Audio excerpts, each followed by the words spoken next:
Galera, estamos de volta e agora nós vamos finalizar a parte referente às aplicações das leis de Newton. Na última aula, a gente falou um pouquinho sobre máquina de Atwood, a gente também falou um pouquinho sobre outras aplicações e hoje a gente vai finalizar falando mais um pouco sobre a máquina de Atwood e falando um pouquinho também sobre o plano inclinado. Já coloquei aqui para a gente resolver uma questão falando sobre máquina de Atwood, onde um bloco está na horizontal e o outro está pendurado. Coloquei ali para gente duas massas. A massa um está valendo 4 kg e a massa 2 está valendo 6 kg. Considerando a gravidade 10, para facilitar os nossos cálculos, vamos desprezar qualquer tipo de atrito que possa existir. E eu estou pedindo para a gente calcular a aceleração e a força de tração, tá bom? Antes da gente começar, lembre-se que a gente tem um recurso didático muito bom, que é o site do OPhysics, onde eu já selecionei aqui o problema, já escolhi a massa 2 como sendo 6 kg, a massa 1 como sendo 4 kg, e se você quiser, você pode criar sua própria simulação e resolver o seu próprio exercício, conferindo assim, para saber se o que você fez está certo ou não. Vamos lá.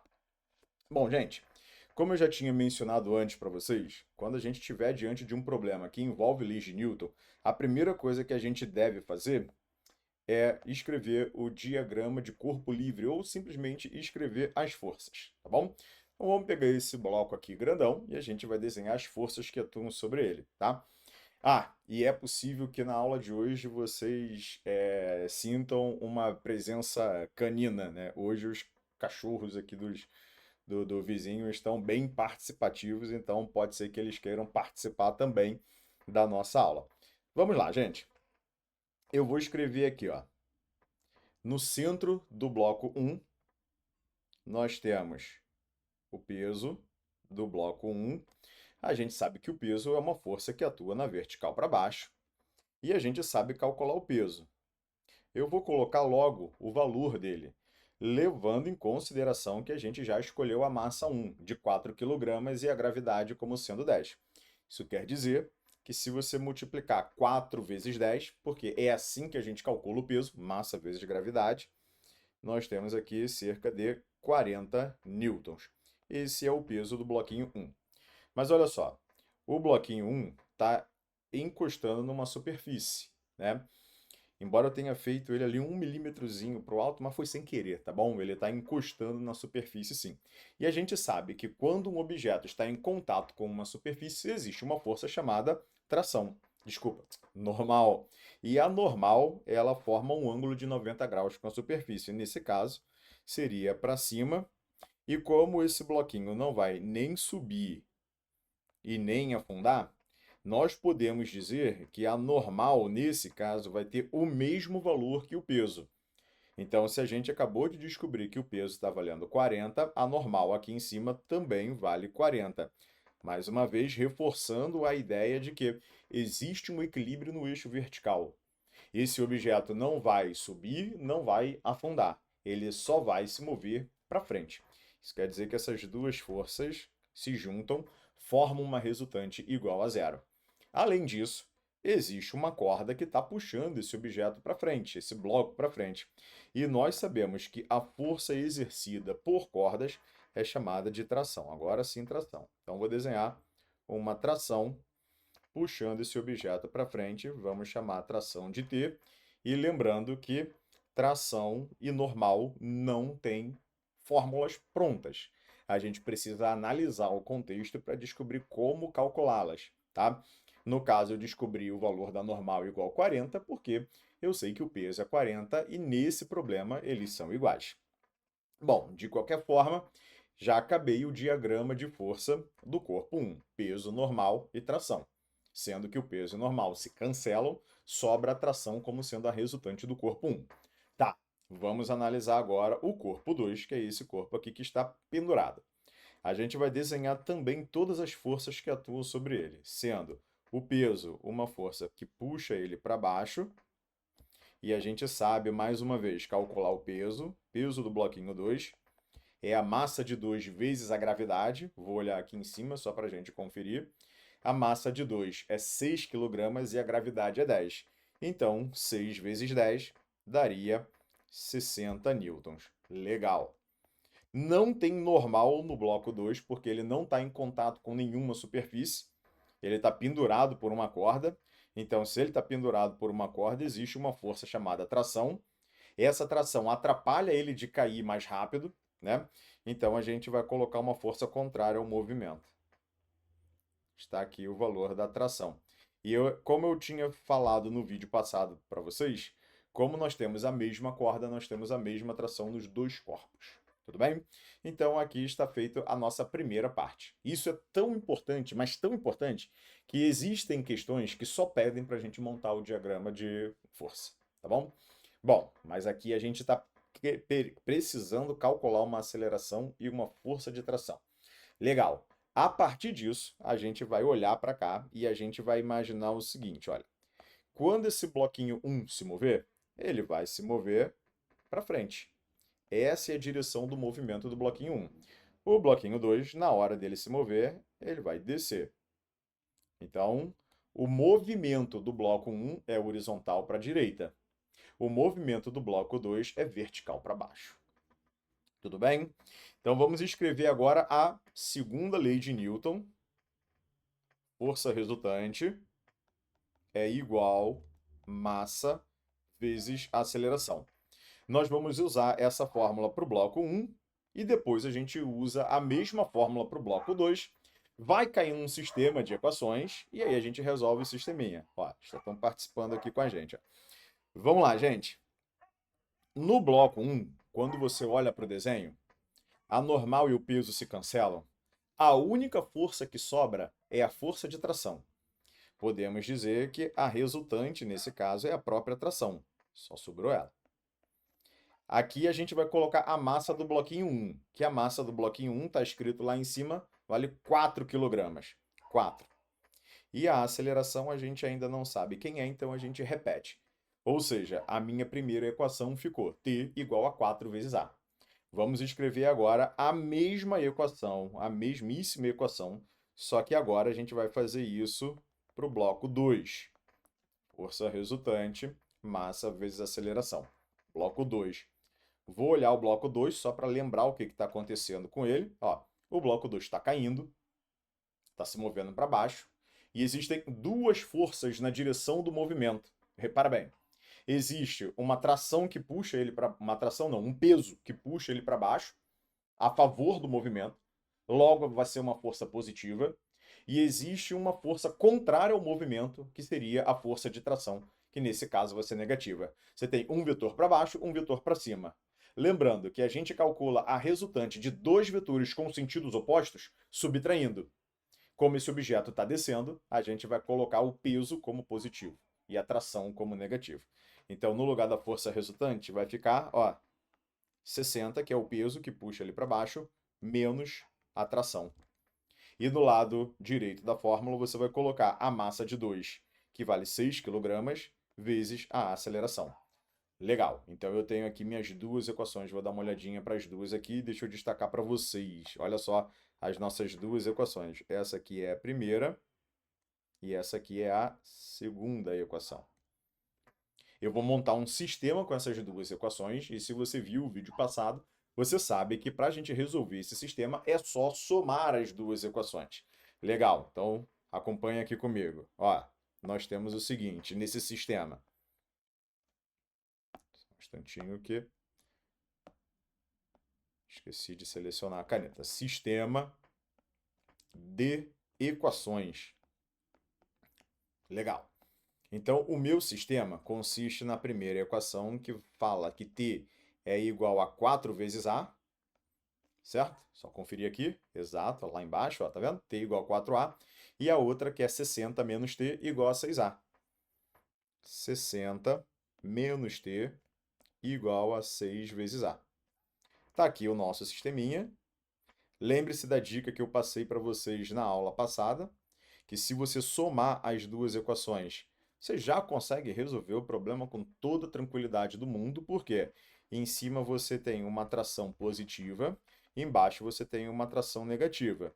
Quando você soma dois números iguais, só que um deles é positivo e o outro é negativo, o resultado não tem como ser diferente de zero. Isso quer dizer que você pode cortar esses dois valores aqui. sobrando apenas do lado esquerdo o 60. E no lado direito você tem 4A mais 6A, ou seja, 10 vezes A. Jogando 10 para o outro lado dividindo, achamos a aceleração como 6 metros por segundo ao quadrado. Agora que a gente descobriu o valor da aceleração, você pode pegar esse cara e substituir em uma das duas equações, tá?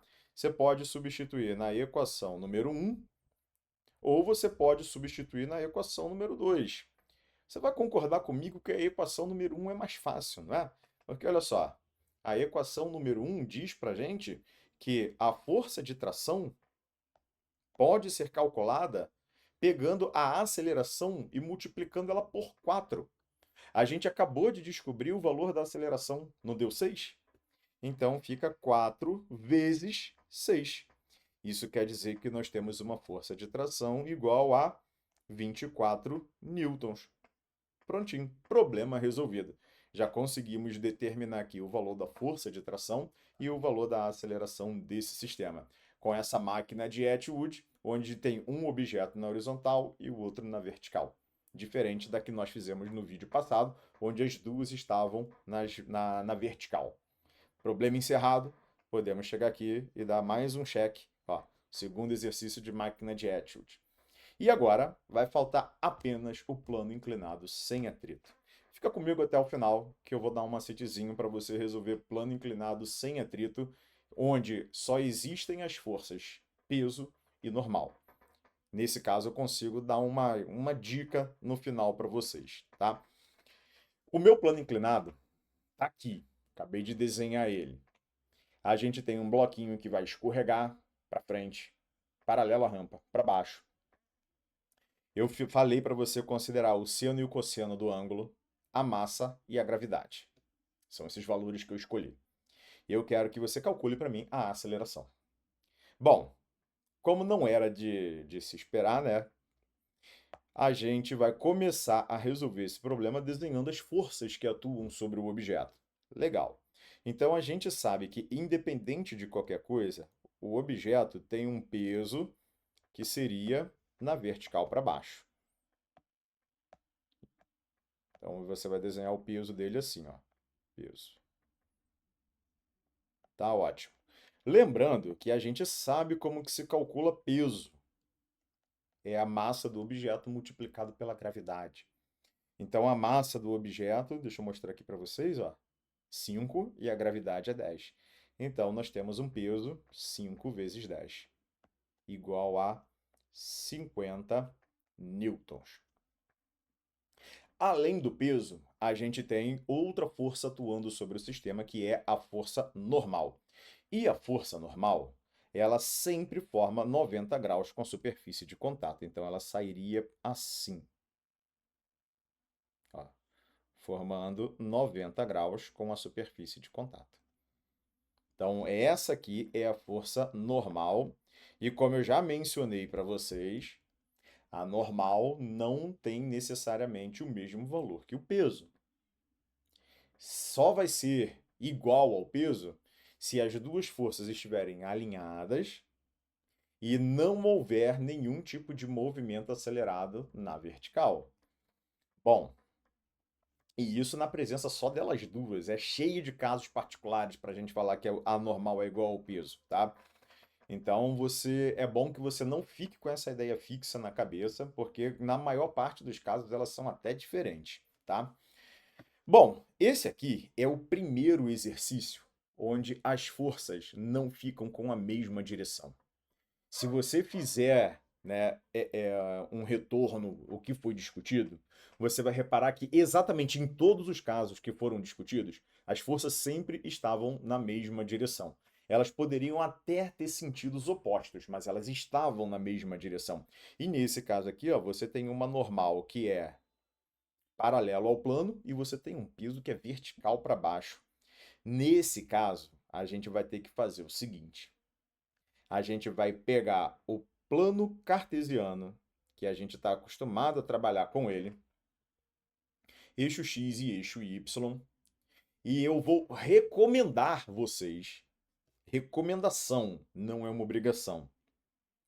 É porque Eu sei que vai ficar mais fácil você colocar o eixo X paralelo ao plano, do jeito que eu estou desenhando aqui para vocês, ó. Imagine que isso aqui seja um eixo X, vamos colocar ele assim, ó, para frente, tá bom? Para frente. E vamos colocar um eixo Y passando exatamente pela normal. Aqui, ó, passando pela normal. Exatamente do jeito que eu estou mostrando aqui para vocês agora. Esse cara aqui é o eixo Y. Se você tiver muita segurança, com o tempo você vai perceber que não existe tanta necessidade de você colocar esse referencial de forma muito explícita, o desenho em si, tá? Mas eu sempre recomendo que você coloque, mesmo porque quem vai corrigir a sua prova? Então, seria interessante que você mostrasse para a pessoa que vai corrigir a sua prova que você estabeleceu um determinado referencial. Bom, e aqui nesse ponto, quando você seguir essa dica que eu estou passando para vocês, eu tenho outra coisa importante. Esse ângulo daqui, ele sempre vai aparecer aqui, ó. Esses ângulos sempre terão o mesmo valor, esses dois. Então, se o ângulo do plano inclinado for, sei lá, 30 graus, né? Se esse cara aqui for 30 graus, esse cara daqui de cima também vai ser 30 graus, tá bom? Sei lá, se esse ângulo aqui for 60 graus, esse ângulo daqui de cima também vai ser 60 graus. Não importa qual seja o valor, esses ângulos sempre terão o mesmo valor. Tá? Então eu vou deixar como sendo θ mesmo. Então, se esse ângulo de baixo vale θ, o ângulo entre o peso e o y também vale θ. Sempre desse jeito. Pessoal, prestem muita atenção nisso. Tudo bem? E agora, depois disso, o que eu vou recomendar? Qual é o próximo passo? As forças, elas precisam permanecer em cima dos eixos. Isso porque seria mais fácil trabalhar com elas matematicamente desse jeito. Então, se você reparar bem, ó, a normal, ela já está no eixo Y. E o peso, ela está no meio do caminho. O Y está aqui, o X está aqui e o peso está no meio. Essas forças que ficam no meio do caminho, seria interessante que a gente pudesse decompô-las. Tá, Fábio, o que que é isso? A gente pega o vetor, a gente quebra ele, joga um pedacinho para o X, um pedacinho para o Y, tá bom? Então, é como se você imaginasse, né, que está em uma lanterna ligada aqui, ó, na base da rampa, iluminando o bloquinho, e aí quando a luz bate nesse vetor, ó, ela projeta uma sombra aqui, ó, que eu vou mostrar para vocês, ó. Imagina isso, projetando uma sombra aqui assim, ó. Ó, preste atenção nisso que eu estou mostrando aqui para vocês, ó. Tá vendo isso aqui que eu acabei de desenhar para vocês? Aqui, ó. Isso aqui não é um vetor novo, tá? Isso aqui é a sombra que o vetor peso faz no eixo Y, tá bom? A gente chama isso de PY. Agora você vai imaginar que vai vir uma luz assim, ó, de baixo para cima e que quando bater nesse vetor, vai projetar, ó, uma sombra aqui para frente, ó. Essa sombra projetada aqui, mais uma vez, não é um vetor novo. Essa sombra aqui é simplesmente um pedaço do peso que está no eixo X. A gente vai chamar de Px, tá bom? E existe uma forma de calcular o Px e uma forma de calcular o Py. E isso envolve o ângulo. Eu vou dizer para vocês o seguinte, é o jeito mais fácil de você pegar essa lógica, ó. O Py, se você reparar bem, entre o P e o Py, com ângulo, tá bom? Tem um ângulo aí, ó, entre o P, que é essa setinha vertical para baixo, essa aqui, ó, né? Essa aqui, e o PY, que é essa. Então, entre eles, existe um ângulo, tá vendo? Esse ângulo aqui. Ou seja, o PY está com ângulo. Você calcula ele, ó, P vezes cosseno de θ. Você vai brincar com essa palavra colado com o ângulo cosseno. Em compensação, se você olhar aqui para o x, se você reparar bem, ó, entre o px e o peso, que está aqui, ó, né, existe um espaço sem ângulo. Então, se a gente não tem ângulo, se está sem ângulo, se ele está separado do ângulo, para você calcular o px, você vai multiplicar pelo seno de θ. E aí, mais uma vez, eu reforço a ideia com vocês. Como que se calcula o px e como que se calcula o py, tá bom? O px é a sombra que esse vetor vai fazer no x. O py é a sombra que esse vetor vai fazer no y. O py está com ângulo, cosseno. O px está sem ângulo, seno. Tudo bem? Agora a gente vai escrever a lei de Newton. Você vai pensar assim, ó.